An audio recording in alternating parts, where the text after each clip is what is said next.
नमः शिवाय। हर हर महादेव शंभो।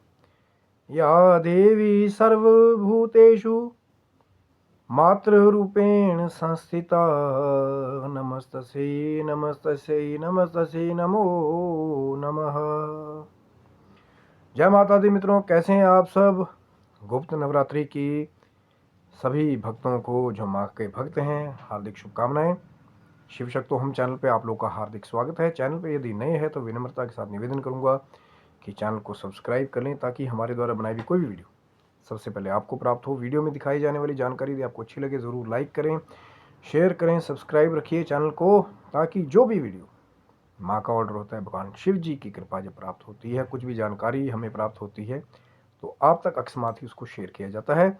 आपने चैनल को सब्सक्राइब किया होगा तो अकस्मात ही वो वीडियो सबसे पहले आपको प्राप्त होगी। शिव शक्तो हम चैनल पे और भी बहुत सारी ज्ञानवर्धक वीडियोस पहले से उपलब्ध हैं, आप उनको भी देख करके उनका लाभ उठा सकते हैं।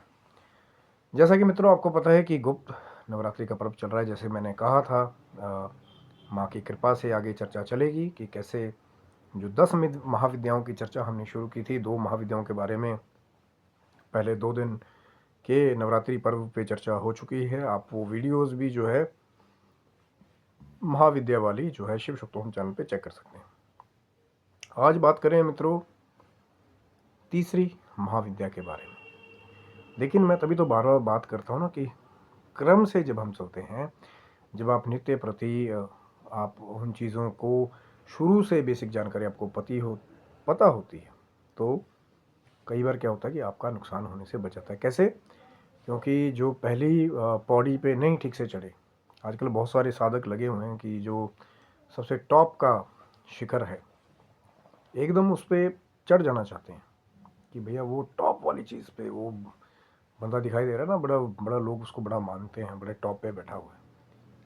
लेकिन कहीं ना कहीं जो त्रुटि हम करते हैं कि वो जो टॉप पे बैठा है, जो बड़े सिंहासन पे बैठा है, जिसको लगता है कि आज वो सिद्धिवान है, उसका सिद्धियाँ हैं या प्रसिद्धि आ रही है, उसके पीछे का जो तप, जो तपस्या छुपी हुई है, जो त्याग छिपा हुआ है, जो कहानी छिपी हुई है कि कैसे अब कहीं ना कहीं से तो उन्होंने भी शुरुआत की होगी, पर कब की है, कितना ज़्यादा चले हैं वो यहाँ तक पहुँचने के लिए कि जहाँ आज उनको प्रसिद्धि मिल रही है कि लोग जान रहे हैं। लेकिन कहीं ना कहीं बिना तपस्या के ज़्यादा स्थायी देर तक टिके रहना बहुत मुश्किल होता है, क्योंकि तपबल ब्रह्मा रचनाकारा, तपबल विष्णु पालनहार और तपबल शंभु करे संहारा। ये वही तपस्या है जिसको करने की शक्ति माँ जगदम्बा प्रदान करती है।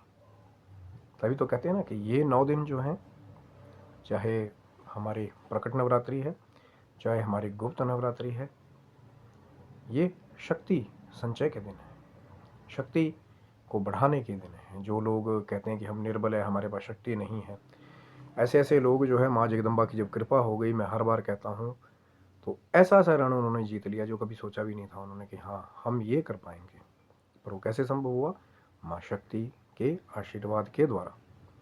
तो इसीलिए जो आज हम तीसरे दिन की साधना में, चरण में बहुत बार बातें होती हैं, पहले भी बहुत बार वीडियोज़ में बातें हुई हैं, लेकिन जब हम बार बार इन वैदिक चीज़ों के बारे में बात करते हैं, बार बार हम माँ के स्वरूपों के बारे में बात करते हैं, तो फिर एक वो जो कहीं ना कहीं वो जो समय के अभाव से, जैसे 6 महीने पहले बात की थी, अब फिर बात कर रहे हैं, तो वो जो ऊर्जाएं हैं दबी हुई, वो फिर कई बार जो है वो भक्तों को आकर्षित करती हैं साधनाओं के प्रति कि भैया ये 9 दिन सिर्फ खाने पीने और सोने के लिए नहीं है कि खाया पिया सो गए, कुछ भी खा लिया, किसी के साथ भी चले गए। ये 9 दिन जो हैं वो एकांत में रह करके तप करने के भी हैं। जो इन 9 दिनों में, जो चाहे प्रकट नवरात्रि है चाहे गुप्त नवरात्रि है, 9 दिनों में जो माँ की साधनाओं से प्राप्त कर लेता है, कई बार लोगों को पूरे पूरे वर्ष में भी वो प्राप्त नहीं होता। ये माँ की कृपा है। पर क्या करना पड़ेगा? तपस्या करना पड़ेगी, जाप करना पड़ेगा, साधन करना पड़ेगा, माँ का ध्यान करना पड़ेगा। जितनी आपकी यथाशक्ति उतना कर सकते हैं। जो ड्यूटियों पे बिजी हैं 5 मिनट तो निकाल सकते हैं माँ के ध्यान के लिए। 1 मिनट ही काफ़ी होता है कई बार जब देवी देवता का ध्यान लग जाता है। तो आज बात कर रहे हैं हम तीसरी महाविद्या के बारे में, जो है माँ त्रिपुर सुंदरी। कहीं कहीं माँ को षोडशी का नाम भी दिया जाता है। अब जैसे माँ की आराधना के बारे में बात है। मंत्र मैं आपको वीडियो के अंत में बताऊंगा, अंत तक बने रहिए। लेकिन फिर वही बात आज फिर कह रहा हूँ कि बिना किसी पूरी जानकारी के किसी भी अनुष्ठान, किसी भी चीज़ को शुरू मत कीजिए। ध्यान करना खुली भक्ति के लिए माँ का, वो अलग बात है। जिज्ञासा है, आप माँ के भक्त हैं कि क्या 10 महाविद्याएँ हैं, वो अलग बात है। तभी तो बात कर रहे हैं ना कि पहले हमने शुरुआत की 10 महाविद्याओं की पूरी चर्चा करने के बारे में, फिर अब धीरे धीरे एक एक महाविद्या जब तक 9 दिनों तक ये चीज़ चलेगी, जो हमारी गुप्त नवरात्रि का जो पर्व, जो अवसर लोगों को मिला है माँ की साधना करने का, माँ का ध्यान करने का। लेकिन बात वही है कि आपका उद्देश्य क्या है।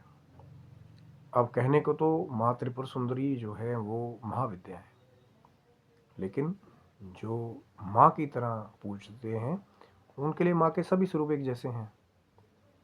और जो माँ की तरह नहीं पूजते हैं तो कई बार ऐसे भी उनकी परीक्षाएं हो जाती हैं कि ऐसे कुछ अनएक्सपेक्टेड चीज़ें उनके साथ हो जाती है, कुछ ऐसे आश्चर्यजनक दृश्य उनको दिखाई दे जाते हैं कि बड़े बड़े विचलित भी हो जाते हैं मेरे भाई। इसलिए ये महाविद्याएँ हैं, महा ऊर्जाएँ हैं। थोड़ी देर मंत्र जाप करके आप देखेंगे तो आपको पता लगेगा कि भैया जैसे सब कुछ घूम रहा है। कई बार ऐसा भी होता है, लेकिन जब माँ की कृपा होती है, जो क्रम से आप जा रहे हैं, गणेश जी का आप आराधना करके, भगवान शिव को गुरु मान करके, यदि गुरु आपके नहीं हैं, और भैरव जी को, जो भी भैरव हैं सारे शक्तिपीठों के, उनको भी प्रणाम करके जब आप आगे चलते हैं, फिर आप जब करते हैं तो कई बार जब अगर वो, मैं जो बात कर रहा था कि कई बार घूमने लग जाता है आदमी, इतनी ऊर्जाएं हैं, तो कई बार वो चीज़ें अपने आप ही बैलेंस हो जाती हैं, क्योंकि आपने पहले ही रक्षण प्राप्त कर रखा है। लेकिन वही वाली बात है कि अब मंत्र प्राप्त हो गया, खाना क्या है, रहना कैसे है, क्या है, बहुत लंबी चर्चाएं हैं।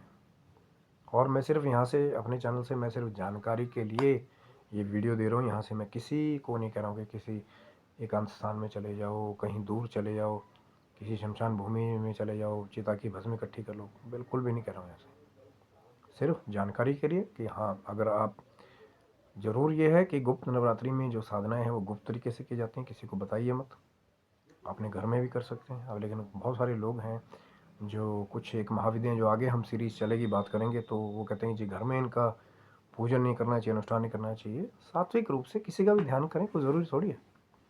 ज़रूरत सोचने की उनको है जो कोई दूसरे तरह के काम करने की कोशिश कर रहे हैं, बड़े बड़े अनुष्ठान से माँ की कृपा को गलत चीज़ों में लगाने की कोशिश कर रहे हैं, या कहीं ना कहीं अपने स्वार्थ के लगाने की कोशिश कर रहे हैं। उनको सोचने की आवश्यकता होती है कि हाँ यार, कहीं घर में अगर आप, वही तो मैंने बात की थी ना कल भी, कि इसका सात्विक स्वरूप भी है, और जो सात्विक आप मार्ग को अख्तियार करेंगे तो सात्विक आपको प्रसिद्धि मिलेगी। माँ त्रिपुर सुंदरी जैसा कि नाम है, हम बात करें आज माँ के बारे में। तीसरा स्वरूप है महाविद्या का, और त्रिपुर सुंदरी जैसा नाम कहा गया कि, ऐसा कहा गया कि माँ का जो स्वरूप है वो तीनों लोकों में बड़ा सुंदर है। और जैसा कि नाम से पता लगता है, तो माँ की भक्ति करने का, जो माँ की आराधना करने का जो फल है, वो कहीं ना कहीं वो जो भी माँ के भक्त हैं, माँ के आराधक हैं, एक अलौकिक और रूप सौंदर्य की भी उनको प्राप्त होने की एक कृपा छिपी रहती है। बहुत सारे लोग ऐसे फील्ड में होते हैं कि उनको बहुत आकर्षक जो है उनका चरित्र चाहिए, ताकि वो दूसरे लोगों को आकर्षित कर सकते हैं। जैसे कि मीडिया फील्ड में है, एंटरटेनमेंट फील्ड में है, जो फिल्म लाइन से, बॉलीवुड से जुड़े हुए हैं, कई सिंगिंग प्रोफेशन में हैं जो बड़ी बड़ी अपनी म्यूज़िक वीडियोस लॉन्च कर रहे हैं। तो कहीं ना कहीं वो आकर्षण की एक ज़रूरत है उन लोगों को अपने व्यक्तित्व में, कि दूसरे लोग उनकी कृतियों से प्रभावित हों, उनकी तरफ आकर्षित हों। और माँ त्रिपुर सुंदरी की साधना करने से, जिनको खुद माँ के स्वरूप को बहुत ही सुंदर बताया जाता है, जब माँ प्रसन्न हो जाती हैं तो फिर एक वो अलग सौंदर्य भी कुछ लोग प्राप्त कर लेते हैं। लेकिन याद रखिएगा कि जो शांत तरीके से, जो प्रॉपर तरीका है मंत्र जाप करने का, कि आप गलत चीज़ को अट्रैक्ट नहीं कर रहे हैं, आप शांत होकर के पाठ कर रहे हैं। बहुत पेशेंस चाहिए महाविद्याओं की साधना करने के लिए भी। तभी तो मैं कहता हूँ ना कि नॉर्मल साधनाओं से थोड़ी सी ये अपर लेवल की साधनाएं हैं। एक तो माँ के प्रचंड स्वरूपों के साथ आप कनेक्शन बिठा रहे हैं। कभी कोई, और खासकर उनको दिक्कतें ज़्यादा थी जिन्होंने कभी कोई साधनाएं, नॉर्मल साधनाएं भी नहीं की हैं। तभी तो मैं बार बार कहता हूँ कि अगर नहीं भी 10 महाविद्याओं की साधना आपके पास कोई स्रोत है, मंत्र है, तो नवान्न मंत्र के द्वारा ओम ऐं ह्रीं क्लीं चामुंडाय विचे भी जपेंगे तो भी माँ की कृपा, आप चाहे प्रकट नवरात्रि है, चाहे गुप्त नवरात्रि है, दुर्गा सप्तशती का पाठ है, आप उसको करके भी माँ की कृपा प्राप्त कर सकते हैं। और कहते हैं कि जब जिसके पास सौंदर्य आ गया तो फिर एक तरह से ऐश्वर्य को भी अट्रैक्ट करने की एक तरह से एक रास्ता खुल जाता है। देखना बड़े बड़े फिल्म स्टार्स जो हैं, जब उनका आकर्षक सौंदर्य होगा तो बड़े सारे लोग तो आजकल यूट्यूब पे भी या इंटरनेट पोर्टल पे भी हिट हो जा रहे हैं। पता लग जाता है कि हाँ, कुछ ना कुछ खास है, कुछ अलग है जो लोगों को आकर्षित करता है। तो माँ की साधना जब होती है तो कहीं ना कहीं फिर रूप सौंदर्य, उसके साथ फिर ऐश्वर्य, और जब ऐश्वर्य आ गया, रूप सौंदर्य आ गया, तो फिर मन तो ऑटोमेटिक शांत हो गया। क्योंकि अब लोग आपको पूछ भी रहे हैं, लोग आपका सानिध्य भी प्राप्त करना चाहते हैं, और कहीं ना कहीं वो जो ऐश्वर्य है, जो धन वहाँ से आ रहा है, कहीं ना कहीं वो आपकी चिंताओं की पूर्ति भी करता है कि कैसे हमारा लालन पालन होगा, कैसे होगा। अब एक अगर कोई बॉलीवुड स्टार है या कोई आकर्षक कोई भी फिगर है जो एंटरटेनमेंट इंडस्ट्री की, तो हो सकता है उसको कोई एक ऐसा एक ही बड़ा प्रोजेक्ट मिल जाए कि बाद में फिर उसको सारी उम्र जो है उससे आता रहे। बड़े बड़े ऐसी कहानियाँ हैं जहाँ पे किसी को कोई खास शो मिल गया या खास मूवी मिल गई, वहाँ से फिर दिन ही पलट गए। तो माँ की कृपा और रूप सौंदर्य प्राप्त करने की तीसरी महाविद्या है। लेकिन कहीं ना कहीं सावधानियाँ वही हैं कि ब्रह्मचर्य का जो पालन है, कोशिश करिए कि एकांत में रहिए। अब ये नहीं कि अनुष्ठान ले लिया घर में, सीक्रेट जगह भी बना ली, लेकिन बैठ ही नहीं रहे। संकल्प कर दिया जी हम इतना इतना जप करेंगे, तो भले ही अनुष्ठान के तरह संकल्प ना करें, मन में ही संकल्प करें। माँ के आगे कहें कि माँ हम आराधना करना चाहते हैं, हमें अपनी कृपा आप दें, जो भी आपका सात्विक स्वरूप है उसके द्वारा हम आपका जप कर पाएँ, कि मेरे अंदर कोई भी शक्ति नहीं है, आप ही शक्ति स्वरूपा हैं, हम तो नादान बालक हैं। और हर बार बात करता हूँ, बालक बन के जाओगे तो फिर लाभ ही लाभ प्राप्त होगा। गलती भी करोगे तो भी माँ क्षमा कर देगी कि इसने पहले ही खुद को मान लिया कि नादान बालक है, सिर्फ मेरी भक्ति के लिए आराधना कर रहा है, सिर्फ लोक कल्याण के लिए शक्ति प्राप्त करना चाहता है, सिर्फ कहीं ना कहीं अपने जीवन को सुधारने के लिए आराधना करना चाहता है। माँ को भी सब पता है। ये मत सोचिए कि हम छुपा के माँ का जप कर लेंगे जी, माँ को ऐसे ऐसे। बहुत सारे लोग तो बड़ी उल्टी सीधी सोच लेकर भी साधनाएं करते हैं कि हम जो है माँ की शक्तियों को ही कंट्रोल कर लेंगे। मेरे जितने भी प्यारे दर्शक हैं उनको बता देना चाहता हूँ कि वो महामाया है। आपने उनको जन्म नहीं दिया, वो महाप्रकृति हैं जिन्होंने सबको जन्म दिया है। वो आपकी माता की भी माता है, आपके पिता के भी पिता हैं। सब कुछ माँ ही जो है वो शक्ति प्रदान करती है, जैसा मैंने बार बार कहा था, कोई भी चीज़ को प्राप्त करने के लिए। अब लोगों को कई बार क्या होता है, थोड़ा सा साधना की थोड़ी ऊर्जाएं बढ़ने लग जाती है तो उनका अहंकार होता है, मैं ये भी कर सकता हूँ, मैं वो भी कर सकता हूँ, इसको ऐसा कर दिया, उसको वैसा कर दिया। वो माँ की ही शक्तियाँ हैं, लेकिन गलत प्रयोग करोगे, चीज़ों को अधूरे ज्ञान के साथ शुरू करोगे। तभी तो एक वीडियो बनाने का ये भी उद्देश्य होता है कि जो नए बच्चे उनको सावधान किया जाए कि भैया पहले उस चीज़ को जानकारी जान तो लो, किसकी साधना कर रहे हो, कैसे साधना कर रहे हो, कहाँ जा रहे हो, क्या खाना है नहीं खाना है, ब्रह्मचर्य का पालन करना है, रात में जो है जागना भी पड़ेगा, क्योंकि नवरात्रियों की बात हो रही है। नव दिन क्यों नहीं बोलते उसको, माँ की नवरात्रि आ रही हैं, ऐसा क्यों नहीं बोलते कि माँ के नव दिन आ रहे हैं। बहुत सारे जो 60 to 80% जो आम सोच वाले जनता है कि जिन दिन में उठेंगे शाम को सो जाएंगे, और जब उनको ये पता लग जाए कि यार कोई रात्रि में साधना करने की बात कर रहा है, जरूर कोई उल्टी सीधी चीज़ कर रहा होगा, जरूर ये कोई उल्टा सीधा तांत्रिक है, जरूर ये लोगों को जो है गलत। कई लोग तो ऐसा होता है कि उनको क्रियाओं का पता ही नहीं है, फिर वो लोगों के लिए भी वहम वाली चीज़ें बना लेते हैं। अरे रात्रि में लाइट जल रही है उनके घर की, जरूर कुछ गड़बड़ हो रही होगी। अब अंदर चाहे अगला बेचारा बीमार हो, उसको पूरा नींद नहीं आ रही हो, या कोई और चीज़ हो रही हो, कोई काम कर रहा हो बेचारा रात को अपने जीविका चलाने के लिए। कई सारे ऐसे भी लोग प्रोफेशन में कि दिन में काम पूरा नहीं हो तो रात को बैठ के भी काम करते हैं, लेकिन जिनकी वो शक्की वहम वाली सोच हो गई है, तो फिर वो बोलेंगे यार कुछ ना कुछ गड़बड़ चल रही है रात को। तो ज़रूरी नहीं है कि अगर आप सो जा रहे हैं आराम से, आपकी दिनचर्या हुई है कि सुबह उठे, खाया पिया, नहाया धोया, उसके बाद जैसे ही थोड़ी सी रात हुई, नहीं नहीं बाहर नहीं जाना, बहुत गहरी रात होगी, बत्ती बुझाई सो गए। तो ये नवरात्रियों का, नवरात्रों का बहुत बड़ा महत्व है। चाहे रातों को फिर इसलिए बड़े बड़े जो जागरण हैं वो रातों को कराए जाते हैं, और क्योंकि जब अधिकांशत लोग सो रहे होते हैं, ज़्यादातर 70 to 90%, उस समय 10% या 20% ही साधक होते हैं जो एकांत में आराधना कर रहे होते हैं। अब दिन में कई बार क्या होता है कि आप अनुष्ठान ले लिया, पूजन करने बैठे हो, तो कोई ना कोई आ गया, हाँ भैया आपसे मिलने आए हैं, कब पूरे साल कभी मिलने ना आए हो। और जब आपने कोई अनुष्ठान ले लिया कि भैया एकांत में बैठूंगा, जब करूंगा, ये चीज़ें तब होती हैं। इसीलिए यहाँ पर माँ की साधनाओं के साथ साथ गुरु का रक्षण, गुरु का आशीर्वाद और गणेश जी की आराधना का भी यहाँ पर बहुत बड़ा रोल है, ताकि विघ्न बाधा ही ना आए। पता लगे बैठ गए हैं और कोई भाषा आके बाहर खड़े हो गए, और वो तब तक दरवाज़ा पीट रहे हैं जब तक आप बाहर निकल के नहीं आ जाओगे। ऐसी भी परीक्षाएं कई बार होती हैं, रात को साधना करने के लिए बैठे तो ऐसा लग रहा है कोई बार बार दरवाज़ा खटखटा रहा है, कोई अकस्मात कोई ध्वनि आ रही है जो आपका ध्यान बार बार भटकाएगी। तभी तो मैं कह रहा हूँ कि बिना गुरु के जब आपको ये पता ही नहीं होगा कि कहाँ कहाँ परीक्षाएं होती हैं, नए नए साधक आते हैं, बहुत जोश होता है उनमें कि यार हमें तो ज़रूरत ही नहीं किसी कुछ पूछने की, सब कुछ कर लेंगे हम, ये भी कर लेंगे वो भी कर लेंगे। अरे क्या चीज़ें हमारे आगे यार, सब कुछ कर सकते हैं हम। लेकिन जब वो चीज़ें घटित होती हैं तो बड़े बड़ों की गिग्गी बन जाती है। आधे लोग तो कई बार साधनाओं से तौबा कर लेते हैं कि भैया आज के बाद नहीं करूँगा, क्योंकि वो कारण क्या है, वो आधा अधूरा ज्ञान है।